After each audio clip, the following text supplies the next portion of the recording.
Main headlines of the week. Publication of preliminary report on TV and radio monitoring of parliamentary elections. Aynullah Fatuliyev starts hunger strike and demands immediate release. Without democracy, Azerbaijan cannot access EU markets. Journalists on hunger strike face health problems. PACE mission. Azerbaijan lacks political debate.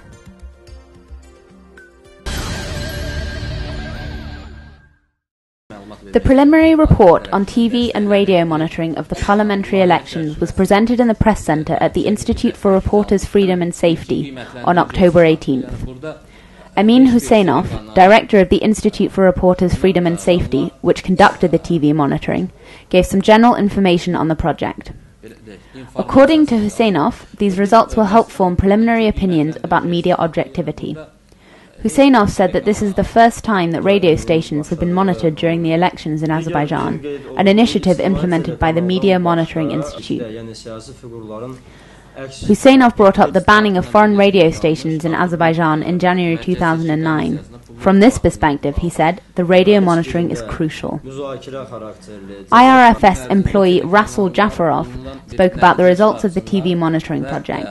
He mentioned that most TV channels are indifferent to the elections. The election-related news items only covered meetings of the Central Election Commission and events held by international observation missions.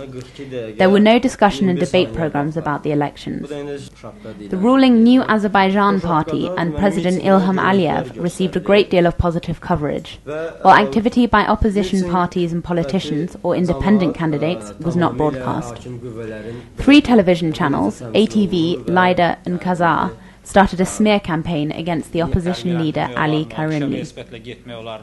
Chief Monitorer Rashad Aliyev spoke about the results of the radio monitoring. He said that the radio stations are no better than the television channels, and in some cases the situation is even worse. According to Aliyev, very little airtime has been given to election issues over the past 10 days. All of the monitored radio stations allocated a significant amount of airtime to the new Azerbaijani party chairman, President Ilham Aliyev, and showed support for his party.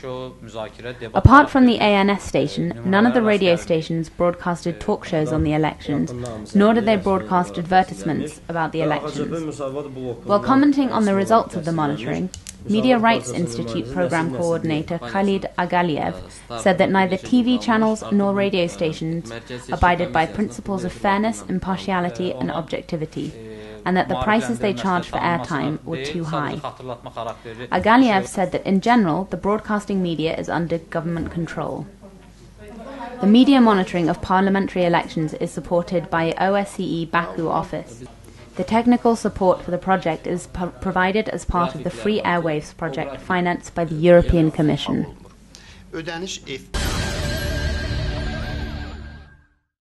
Imprisoned journalist Aynullah Fatuliyev started a hunger strike this morning. His lawyer, Elchin Sadigov, told Objective TV that Fatuliyev has sent an open letter to the Justice Minister, Fikret Mammadov, head of Supreme Court Ramiz Rizaviev, as well as to international human rights organizations and diplomatic representatives in Baku. The letter recalls the April 22nd ruling by the European Court of Human Rights, which upheld the lawsuit filed by Fatuliyev against the Azerbaijani government. The European Court of Human Rights decreed that the rights of journalists enshrined in Articles 6.1, 6.2 and 10 of the European Convention of Human Rights had been violated. The court also concluded that the government had obstructed Fatuliyev's freedom of expression. The court demanded his immediate release. The letter goes on to say that the Azerbaijani government filed an appeal against this decision in the Grand Chamber, but this appeal was rejected by a special committee of the Grand Chamber on October 4th. According to Article 44 of the Convention, the judgment issued by the European Court of Human Rights is final. According to Article 46 of the Convention, I should be released immediately and without further negotiation, because the execution of the Grand Chamber decision is obligatory, says Fatuliyev. The journalist said in his letter that there had occurred various legal violations during his narcotics case. I wasn't sentenced to imprisonment, and the Garadagh District Court's ruling on that case hasn't yet come into force. in not recognizing the legal results of the Court of Grey's Crimes decision, dated October 3, 2007, in his verdict, and by only partially fulfilling the European Court decision, Judge Ismail Khalilov created the legal conditions for my immediate release, Fatouliyev said. At the end of his letter, the journalist demanded immediate release and declared a hunger strike.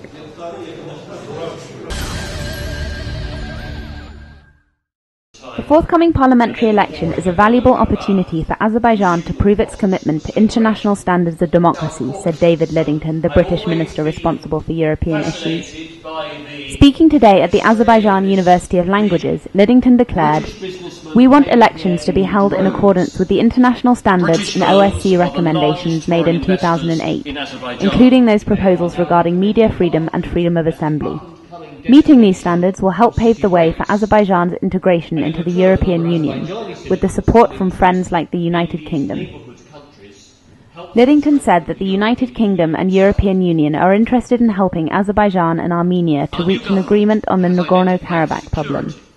He expressed his concern at the increased conflicts on the front line. Lidington also made it clear that the UK is ready to offer assistance during the post-conflict period. Speaking about energy cooperation, Lidington underlined the importance of Azerbaijan's role in Europe's energy supply as a source of gas for the Southern Energy Corridor. The British minister mentioned the implementation of the EU-initiated Eastern Partnership Programme and reported that negotiations on the association agreement had begun in July. He said that the agreement will help Azerbaijan to access EU markets. But this will only be possible after significant progress and reform in the areas of democracy, justice and the economy, he emphasized. During his visit to Baku, David Lidington met with the Azerbaijani President, Minister of Foreign Affairs, the Minister of Economy and the Minister of Transport.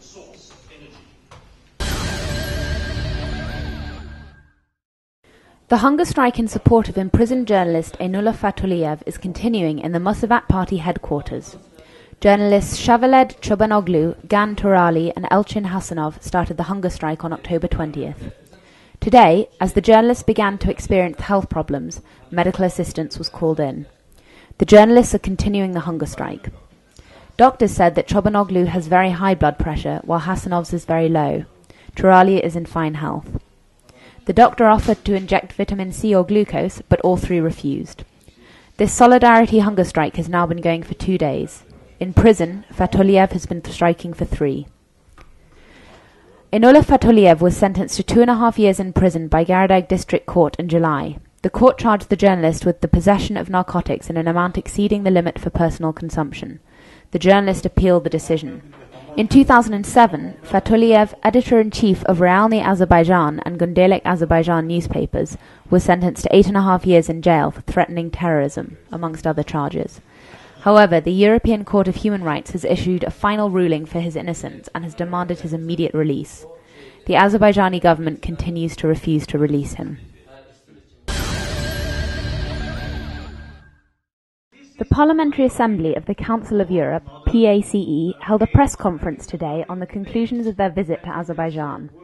PACE has been operating a long-term observation mission on the forthcoming parliamentary elections. Head of Mission Paul Will commented favourably on the participation of the opposition parties in the elections, the state of the electoral register, and the increased role of NGOs in the election process. However, our mission did not witness competition of political ideas, platforms and approaches. This situation gets worse with the lack of public debates and TV debates. It would be much more productive to organise debates between parties in order to better inform voters about their choices, said Will. He went on to say, "The restrictions on freedom of assembly are shocking. Pressures placed on parliamentary candidates and the problems with candidate registration are a real source of concern for PACE. All of the candidates from the ruling party have been registered, but more than half of opposition candidates were unable to register. The detention of journalists and bloggers is hindering any attempt to foster proper political discussion. This situation needs to be improved, and soon." Another member of the mission, Polish MP Iwinski, described the election situation as tiring. Mission members also expressed dissatisfaction at the Azerbaijan Popular Front Musavat Coalition's party to have a meeting with them. PACE has only encountered such a refusal once before. In the First Chechenian War, radical Chechen parliamentarians refused to meet with PACE representatives, said Finnish MP Laakso. In addition, some mission members have faced problems because of Azerbaijan's newly implemented visa restrictions. Travellers can no longer get visas at the airport. We ask the government to ensure that the arrival of the next PACE mission is not obstructed in this way, said Paul Will.